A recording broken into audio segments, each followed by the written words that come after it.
74 milliards d'euros par an qui ne sont pas réglés par les entreprises à la sécurité sociale. Ces exonérations de cotisations sociales, ce sont des cotisations sociales patronales qui ne sont pas payées par les entreprises pour les inciter à créer ou à maintenir les emplois. C'est quelque chose qui existe depuis 1991. Ça avait été introduit par Alain Juppé et vraiment c'était extrêmement ciblé. Et progressivement, ces exonérations de cotisations sociales ont été étendues, c'est-à-dire que au début c'était vraiment près du SMIC et aujourd'hui le régime général d'exonération va jusqu'à 1,6 SMIC, plus les régimes exceptionnels sur l'outre-mer, sur certains postes, certains métiers, etc.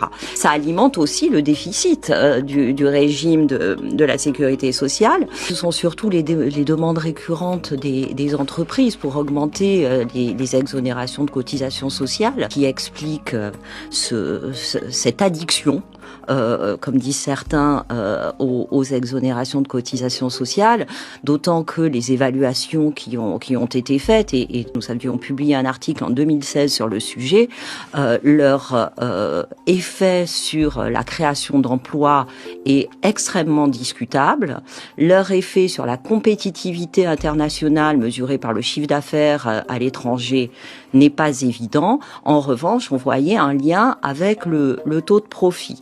Donc, il y a des évaluations qui ont été faites par divers laboratoires, centres de recherche, qui montrent que ces exonérations de cotisations sociales sont au minimum mal calibrées aujourd'hui, et même ceux qui en étaient les plus farouches partisans sont aujourd'hui moins enclins à défendre ce système.